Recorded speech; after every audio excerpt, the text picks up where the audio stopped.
Hi, I'm Katie of Perennial Crafts, and today we'll be working on assembling our spooky cat quilt block. So let's meet back here once you have all your strips assembled.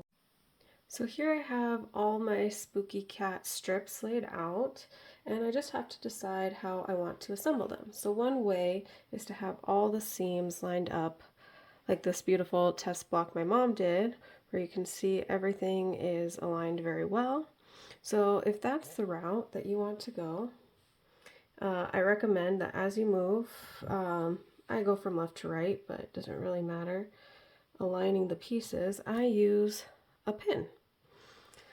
And we'll take the pin, find about 1/4 of an inch in, and go right through the seam of the top fabric, and then into 1/4 inch of the seam on the bottom fabric. Press those together, wiggle them down, press in, and then fix our pin in so it's not moving around while we sew.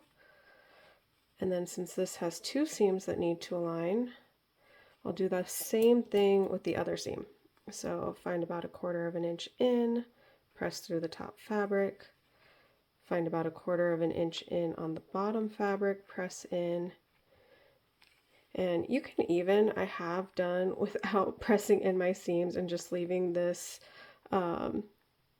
perfect so that I'm not, sliding the fabric as I push this pin around. And then as I get to my machine, I'll just kind of pinch this with my fingers and pull this out before I go through my machine.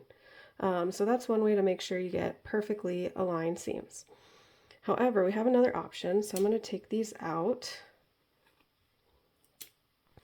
And we have the option to go with seams that are just slightly askew. And this I really like this method, one, because it doesn't have to be perfect to get the effect, but also it's just kind of fun and gives kind of like a little fur raised effect on our block here, on our cat.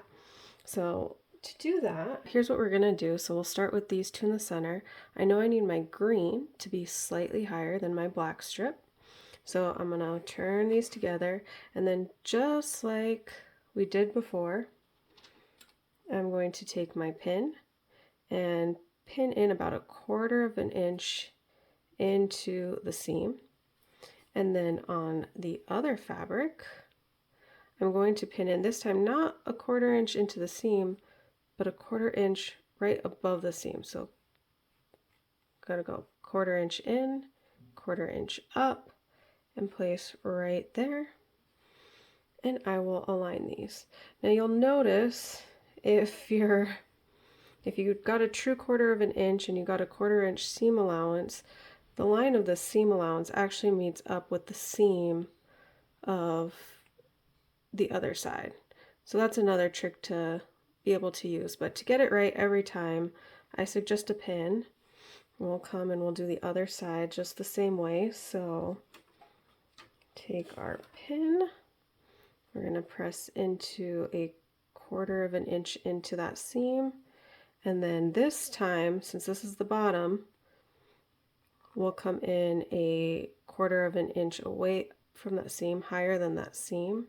Press in, pull these together, and go sew.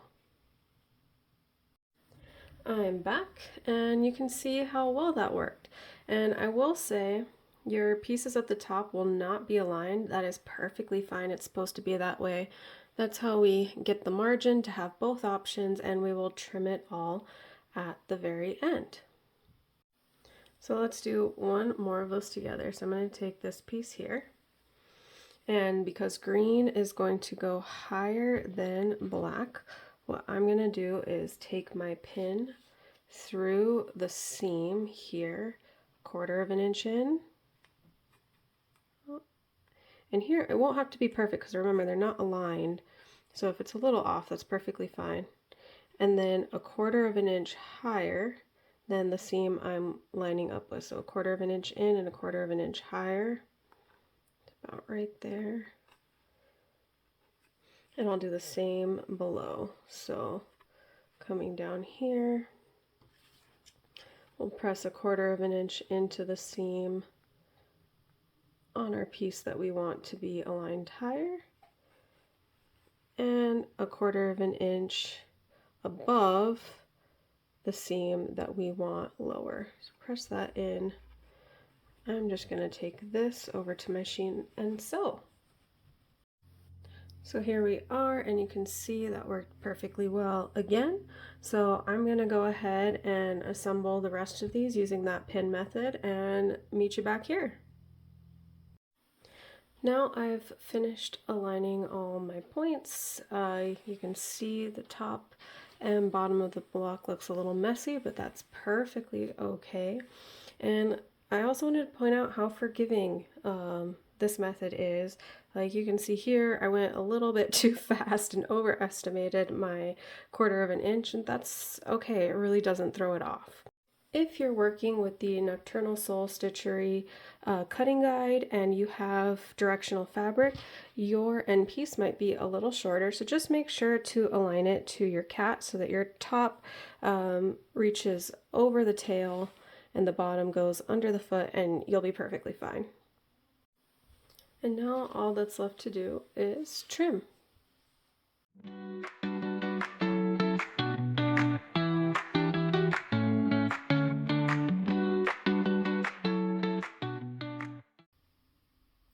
Congratulations, you finished a Spooky Cat quilt block. I hope you enjoyed this tutorial. Save it to find it later, and like and subscribe for more.